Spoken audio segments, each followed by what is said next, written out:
한동훈 대표가 오늘 SNS에 이런 글을 올려서 굉장히 화제가 되고 있어요. 정부 투자금융기관 감사가 지난 전당대회 때 좌파 유튜버와 직접 통화하면서 저를 어떻게든 공격하라고 사주했다.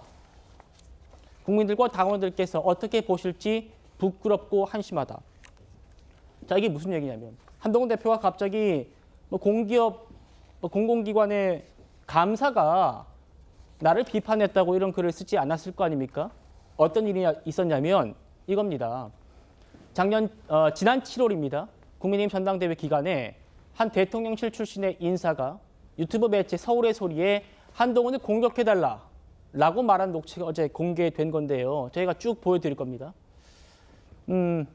예, 지금 서울의 소리 기자와 실명도 저희가 공개합니다. 김대남 전 대통령실 관계자인데 김대남 전 대통령실 행정관이 뭔가 기획해서 한동훈을 치면 아주 여사가 좋아하겠다. 뭐 이렇게 지금 내용이 있죠. 그러면서 은밀하게 제보하겠다. 뭐 이런 내용을 있는데 바로 한동훈 대표가 지난 총선 때요. 비대위원장을 맡으면서 당비로 여론조사를 하는데 그 사이에 자신의 대선 지지도 조사를 끼워 넣었다. 뭐 이런 내용을 지금 이 김대남 씨가 서울의 소리에 기자한테 얘기를 하고 있는 겁니다. 그리고 통화 이틀 뒤에 서울의 소리가 이걸 그대로 받아서 단독이라고 보도를 합니다. 서울의 소리 기자가 뭐 추가 취재를 했는지 아니면 그냥 저 얘기만 듣고 보도한 건지는 그건 모르겠습니다. 하지만 저 통화 이틀 뒤에 서울의 소리가 단독이라면서 한동훈 대표의 당비 횡령 의혹을 제기를 합니다. 구자령 변호사님, 이게 지금 여권 내에서 굉장히 화제여서 제가 준비를 해봤는데 제가 그 사이에 팩트 체크를 좀 해봤어요. 김대남 씨가 저기 지금 아까 서울의 소리 그 기사에는 뭐 전 비서관이라 나옵니다만 제가 확인한 바로는 비서관급이 아니랍니다. 선임 행정관도 아니고요. 행정관이 마지막 직급이라는 겁니다. 김건희 여사와는 전혀 관계가 없다고 하고요. 그리고 저 통화를 할 때는 대통령실 소속도 아니었다라는 게 저희 지금 취재 내용인데 지금 이게 지금 굉장히 화제입니다. 어떻게 좀 바라보십니까? 사실 저 통화 자체가 굉장히 부적절할 뿐만 아니라 서울의 소리의 보도 시점이랑 굉장히 맞물려 있기 때문에 저 통화 때문에 시작된 보도가 나간 것이 아니냐 이런 추론은 가능할 수 있다고 생각을 하고 저 의혹 제기 자체는 팩트 체크 차원에서 말씀드리면은 전혀 사실 무근으로 확인이 됐거든요.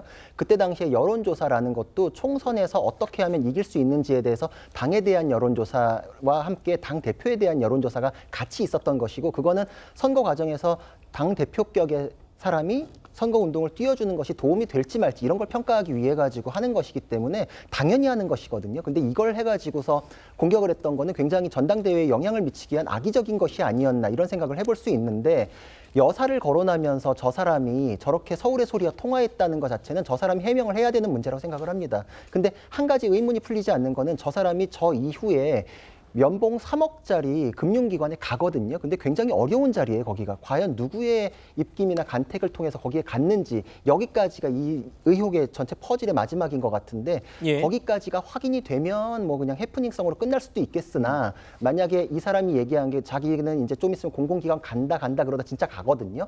요거까지 했을 때 전당대회 과정에서 터져나온 한동훈 대표에 대한 공격에 대해서 그때 당시에 뭐 내막이 있었던 것이 아닌가라는 거는 지금 아직은 팩트체크가 더 필요한 부분으로 생각이 됩니다. 예.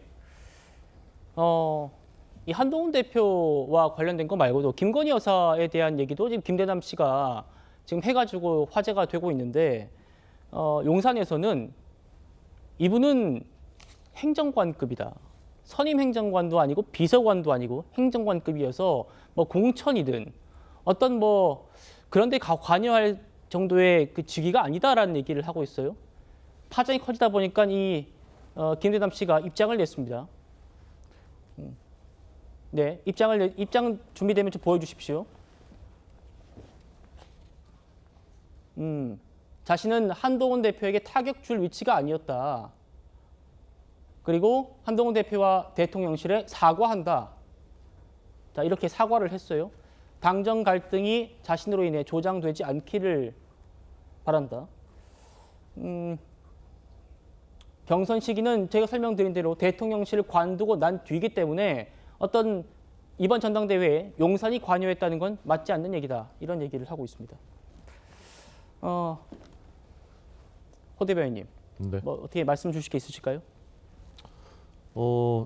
제가 보기엔 당정 갈등을 이미 조장했거든요. 지금 저분이 저 부적절한 연속되는 발언들로 책임을 지셔야 된다고 저는 생각하고요. 공공기관 이제 감사라고 하는데 사퇴를 하는 것이 마땅하지 않나 생각하고, 다만 이제 저분의 그 발언에 어떤 근거가 없어요. 신빙성 자체가 매우 의심스러운 것입니다. 네. 저분이 이제 수도권 어느 지역에 공천 받아서 출마를 하려고 준비하다가 공천을 못 받았지 않습니까? 네. 대통령실 그만둔 다음에 공천 못 받으니까 상대 후보 결국 이제 그 공천 받은 그 후보를 기방하는 얘기를 하면서 이제 마치 뭐 김 여사가 그 사람을 꽂아주려고 했다 그렇죠. 이제 그런 겁니다. 근데 근거는 없어요. 어떤 근거로 했다는 건지 모르겠는데 그것도 이제 서울의 소리라는 저 문제적인 매체 언론이라고도 사실 저는 하기가 어렵다고 보는데 그 매체 기자하고 통화하면서 이제 그런 얘기를 하고 그다음에 또 이번에 또 한동훈 대표를 공격하고 실제로 전당대회 영향을 미치려고 하는 의도가 있었지 않습니까? 그것이 이제 사실이건 아니건 간에 이 정도 됐으면 본인이 책임지고 물러나야 된다. 그리고 예. 저런 것 때문에 이제 당정 갈등이 조장되지 않도록 저런 것들 때문에 너무 영향받지 않았으면 좋겠다라는 말씀 드리고 싶습니다. 예.